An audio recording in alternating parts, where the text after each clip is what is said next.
Do you want to know about how to find off-market businesses for sale? I know you guys have been asking me for a few months to do more videos like this. So in today's video, I'm going to walk you through the process of what I do when I do my off-market deal strategy, how I actually find, where I find all of these businesses that are target, how I target, what region, how I do the county search, etc. In today's video, I'm going to give you my whole play-by-play on how you can find the best off-market businesses you can target if you're looking to buy a business.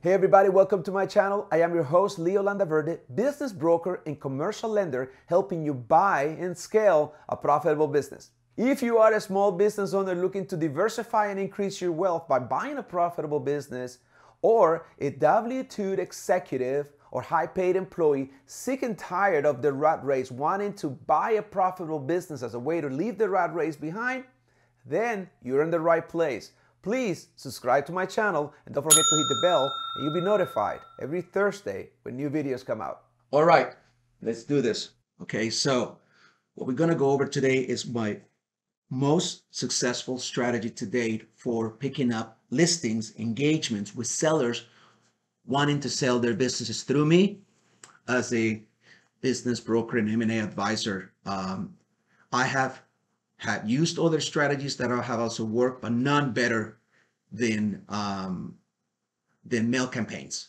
So for mail campaigns, so here's my strategy, play by play. Let's do this. So you're gonna have to create an account with referenceusa.com, which is what gives you access to Data Axle, which I'm gonna show you in a minute. This is a free account that I have. I don't pay anything for it. First, we're gonna log in to the account. Since I have a username and password, I'm gonna log into my portal. And what we're gonna do is we're gonna focus right here. We're gonna build a list, okay? Notice now that as we are logged in, it tells you that this is Data Axle's proprietary solution. So we're going to build a list. What this software has is basically a list of all the privately held, publicly traded businesses, what companies use for mailers, email campaigns. A lot of them have email addresses. We're going with verified businesses, which means phone is being verified and quality checked. Tells you that there are 16,986,000 businesses listed here. So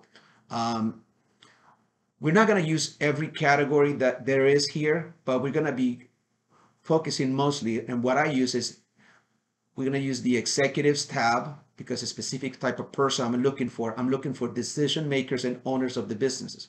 We're going to use the business type, which we're going to zero in on the keyword SIC NAICS codes. I'll show you how to do that.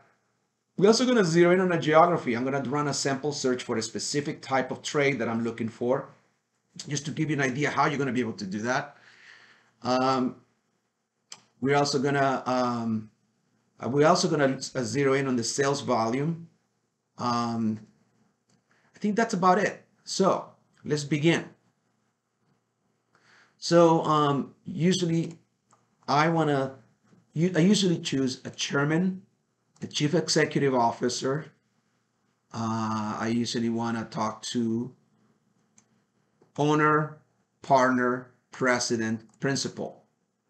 Historically, these are the people that actually may own the business, or the business owners, right? Whether if it is a partner, if they are 50-50 partner, or they will have ownership. These are typically the titles that have ownership on a privately held businesses, which is what we're going to go after. So once we have that, the next one is going to be our NAICS codes. Now, for that, I'm going to take you to another page here, NAICS.com. This is, again, a free tool, which is the NAICS Association, which catalogs all of the industries in the United States, all of the types of businesses into 6-digit codes, which it makes it easier to find.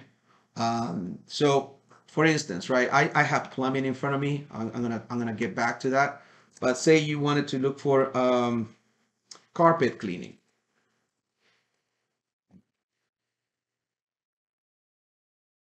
So it will tell you that this is the 6-digit code for carpet and upholstery cleaning services. But there are other categories here. So it drills deeper into a type of business so you can actually explore more. Sometimes businesses are listed under multiple NAICS categories. There is usually one main category and subcategories. But if you don't know the NAICS codes, if you can just type up what you're trying to look for, it'll give you potential. And usually we'll go and role of importance, most closely related, and it goes down the line, but you'll never know what you're going to find. Another one that is very popular, heating and air conditioning, right? If you wanted to know heating and air conditioning, it'll give you, these are the 6-digit NAICS codes for, and all the different related NAICS codes for heating and air conditioning. I own an accounting business, so if I wanted to know, hey, you know, my accounting, what's in an accounting, if I was actually targeting accounting practices, tells you 541219 is my category, which is the kind of the overarching category because it actually excludes CPAs. I am an actual chief financial officer, but you know, so that there will be others which is specifically for those who actually practice prepare tax returns. So what we're gonna do this, I'm gonna go back to plumbing. Let's say we're looking, so say you're looking for a, plumbing is actually top of mind because I actually have a couple of transactions closing on the plumbing business. So plumbing, heating, and air conditioning contractors. Okay, so 238220. Now we go here. I'm gonna show you what to do here. So say you did not know, and we wanna, we wanna choose the NAICS code. So say you didn't know the 6-digit code and you just wanted to go with plumbing. You start typing plumbing and it starts giving you all of these codes. But what I really want to see is I want to see the 6-digit codes. By default, it shows you the 8-digit codes, but you can look for the 6-digit codes so you can mirror what it's here. Okay, you notice that it starts breaking it down. You notice 238220, 238220. So if you wanted to see plumbing contractors, which is something that a lot of buyers are actually looking for, I have buyers, a lot of buyers actually looking for recession-proof, historical great performance across multiple economic cycles. You know, you got your plumbing businesses, you got your roofing, you got your electrical contractors. Anything that needs repair in the home is usually very hot. Carpet cleaning, landscaping and management, plumbing, HVAC, and the like. Anything that services the home is historically been good, but you're validating that here we have the 238220 code and versus the 238220. Say we choose this one, right? And we want to see what else is here. So say we wanted to go a step above and we wanted to just see all these three right here. Okay, so we have 3 categories. Now the next thing we do is we want to look for a county. Now, just for the illustration purposes, I'm going to go with the county of, so it opens it up down here. We're going to go with California, with the county of Los Angeles. Right here, it's a big enough sample county. And one thing I'm going to do, I'm going to start updating my count now. There's 3,312 businesses in LA County that fit that criteria that I show you. Here's the thing that you're going to have to figure out. You're going to have to do multiple searches. You can view the results of up to 3,300 records, but you can only download 250 at a time. So what you want to do is you want to narrow your search. So whenever you download, you can download all those records. Right now, I have way too many records for a search. So you would have to do multiple exports of data, and I'll show you how to do that in a second. But let's just keep going. So we're going to see if we can keep narrowing down. So we have LA County. Now what I'm going to do next, we're going to go with our sales volume. There's no point in looking at businesses that are not going to fit our criteria for our buying power. So normally I have folks who are looking to buy businesses of probably between $500,000 to $1 million, 1 to 2.5 million, and probably up to 5 million in sales. Now, 5 million in sales doesn't mean that it's going to be worth 5 million, but it gives us an idea that a business that is doing very well and it has about $5 million worth of revenue, it could have up to $1 million, up to 20% EBITDA on net income. So times 5, times 4, that's 5. That could potentially give us a $5 million purchase price. Keep in mind that as the business gets bigger, the multiples get bigger just because it shows that a business that has been around a long time, that has continued to grow, that has produced capacity and increases to grow. The assumption is that it's built as a very sustainable type of systems that you're actually buying. You're not buying the owner operator anymore. You're actually buying a system that produces cash flow. Okay, so let's kind of update our count. We still have too many. We have 1,396 records, and I'm in just one county. We may just drop this guy right here. We are 887. So say we just wanted to really go for that specific 6-digit code. Okay, I think this may be manageable.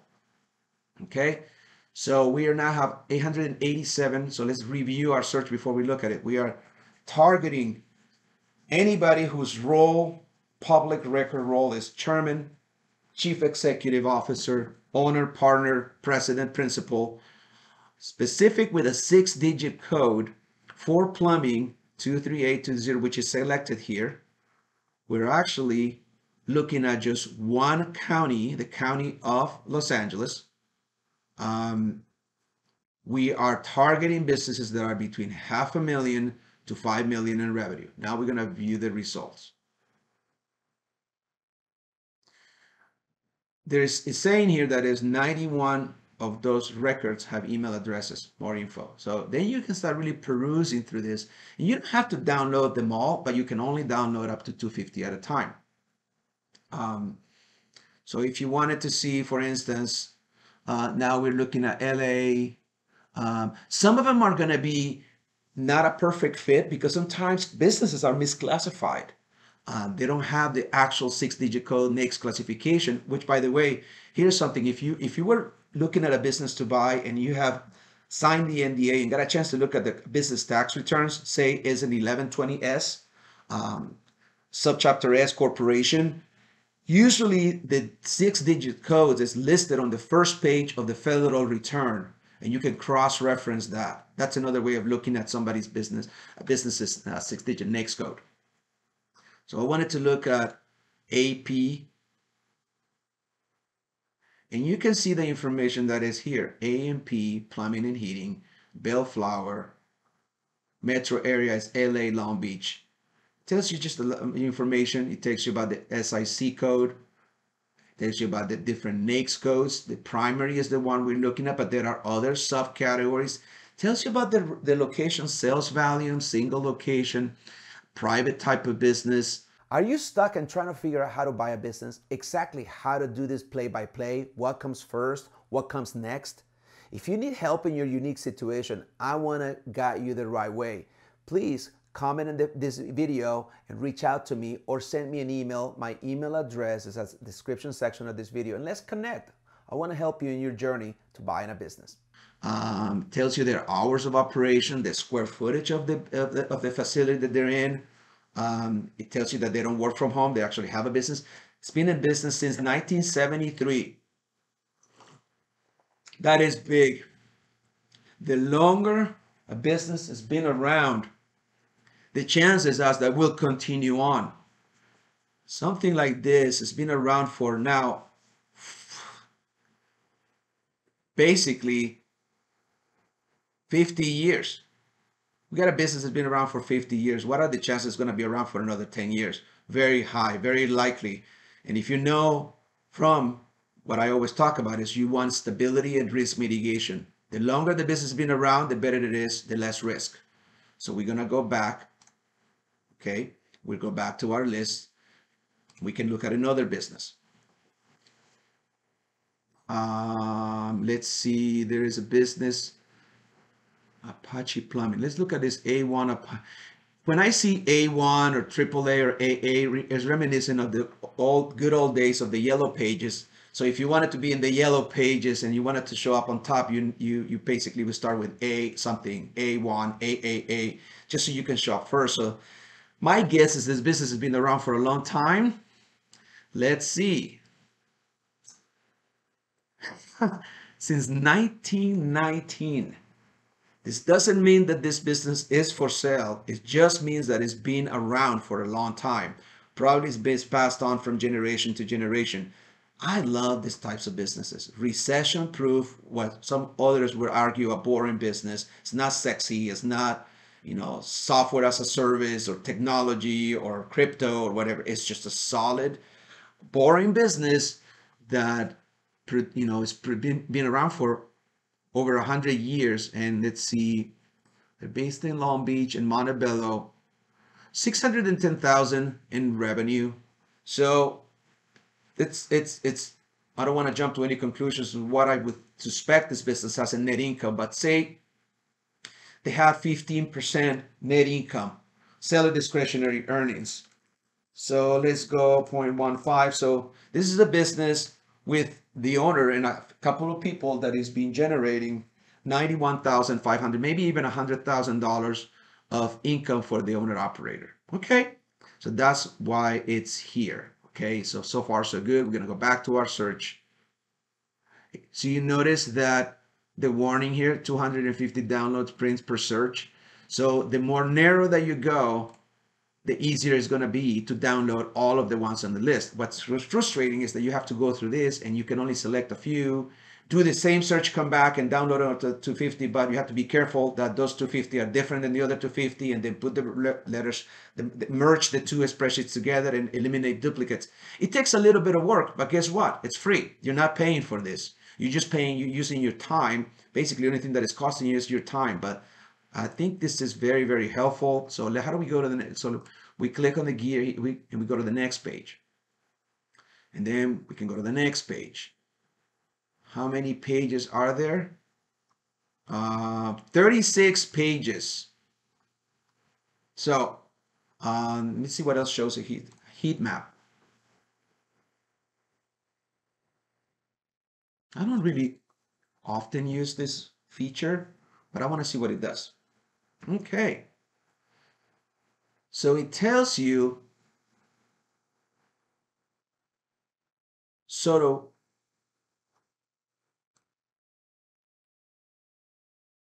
where all these businesses are in relationship to the county, which is a very large, I think it's the largest county in the US.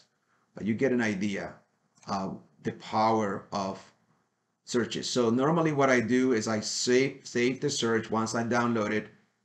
I'm gonna get back to the results. And here you can see the details. I haven't researched anything. So here I can review the information. So this is important. Okay, this is my criteria. So if you ever confused or know what you looked at, this tells you exactly what you have selected. So if you can only download 250, you can come back and use the same search criteria that is going to lead you back to the same place, and you can keep downloading. So right now I have businesses between 500 million, 1 to 2.5 million, 2 to 5 million in Los Angeles County, looking for chairman, chief executive officer, owner, partner, president, principal, with one specific NAICS code. Pretty cool, eh? So now I'm going to show you what actually that information looks like once has been downloaded. So this is an example of one that I did. I was looking for flood restoration. This is another business that has been successful. I actually had a customer years ago that was doing about 5 million in revenue with flood restoration. Now it tells you on this search all of the businesses that came up. There's a couple of very successful franchises that are here. Service Pro, Service Master, and Surf Pro. These are all franchises. Now I'm going to tell you about these since we're on the topic of franchises. buying a franchise is not necessarily a bad thing.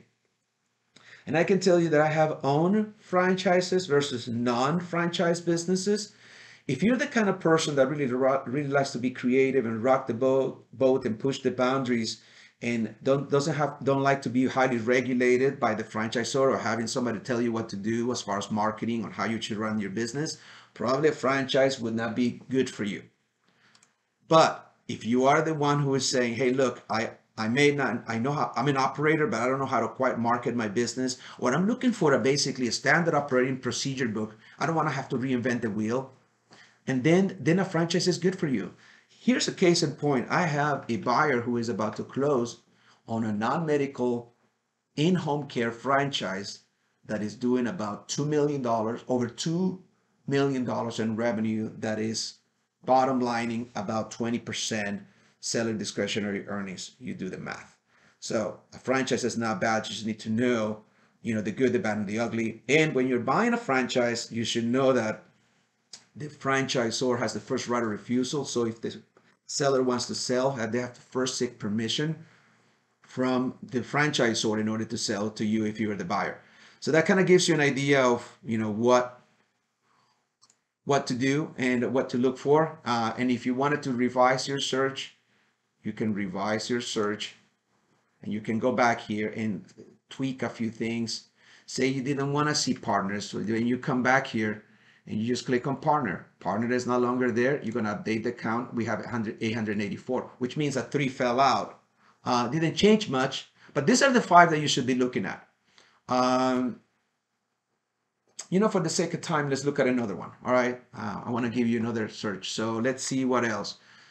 Say we wanted to know about heating and air conditioning. Okay. Or also known as HVAC.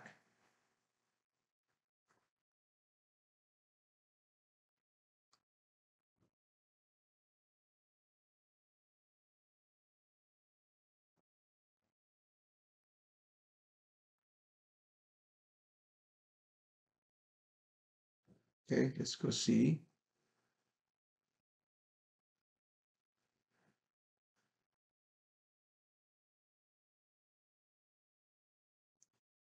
Um, 238220. I'm sorry, heating and air conditioning. Commercial warming, heating, air conditioning equipment, supplies, air conditioning. You know what we're going to do? We're just going to start a new search. Let's see. Let's just see.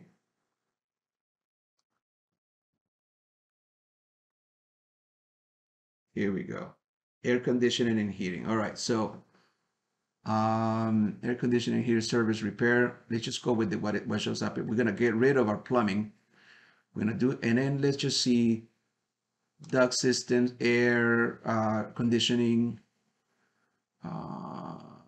Let's just go with those 2. We're going to leave everything else the same, and we're going to update our counts. Now we have 92. Let's see what shows up.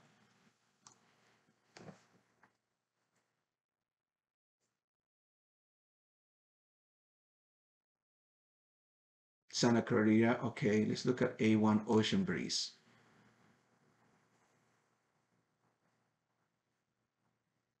Air conditioning contractors. Notice all the different SIC codes. Notice all the different NAICS codes. One can lead you to other, but there's always one primary SIC, and one primary NAICS code. Okay, 610,000 since 1989. This is ballpark information. Say you wanted to look. Let's go back to this. Let's revise the search. Okay. Say I only wanted the businesses that were doing over $1 million. Over $1 million. So we're going to get rid of this one. All right. We're going to update the count, and we have 53. I'm going to go back here, and then I'm going to go look for All Heart in Lancaster, California. Tells you everything you need. I mean, isn't this cool? Tells you the jobs that may be related to the industry that you're buying into. This business has 3,198,000, 21 employees. This was last updated just recently, about a year ago. Can you imagine? Dylan Rucker is the owner. I mean, this is great. This is great intel. And what would happen, so let's go back here. So we have 53 results. We can actually just we're highlighting 25. We're gonna go, you only have 25 per page. I'm gonna just select them all. We have 50. Now we have this, so we're downloading all the records. And what we're gonna do is we're gonna download, okay? We're gonna download as Excel. We're gonna download the summary. We're gonna download the records. Okay, I'm gonna download it here. And this is heating. I'm gonna say HVAC, okay? Now we're gonna open to see what we found. Look, here are your 53 records. Here's what we know. Here's how you can prepare for your mailer. Now you have the company name. You're really not gonna need the parent company name in most cases, so I usually just kind of get rid of it. You could just delete it. Now you have the executive's first name, last name, the address, city, state, zip code. The credit rating it's good to know, but it's not important for a mailer. The gender, yeah, well, sometimes it's pretty obvious. The title, the fax, who uses faxes anymore, but you still get a fax number. Tells you the location of the employee size and range. You get the sales, approximate sales volume. If you want to call them eventually, you have your phone number, you have the SIC code, the SIC description. You got I think it's 19 data points. And the information is, now you got something. If you put this together, this list, and you have a pretty nice script, if you were to do 100 of these mailers a month, it depends, this is a numbers game. Buying a business is a numbers game. The more mailers you do, the more responses. A good return on investment, or I would say target percentage that you're looking for at least 1.5 to 2%. So if you're sending 100 letters a month, you should be hearing back from about 2 people. And all it takes is one deal, right? That goes into your deal tracking sheet that we have discussed in the past. All right, guys, that's it for today. Thank you so much for watching. Hope this was helpful. For a limited time, I'm giving away my cash flow calculator, a tool that has been downloaded a couple thousand times over the last few months. What you're gonna learn how to do is actually how to evaluate the cash flow on a deal once you put the down payment and having an SBA loan to carry the debt, and what the difference is between the cash flow from the business and the debt from the lender and how much cash flow is left. Will help you make a decision if this is the right deal for you to buy. It's been helping lots of people. It's an integral part of really figuring out how to make an offer. It is my gift to you. All you have to do is click on the link below. It's yours to keep.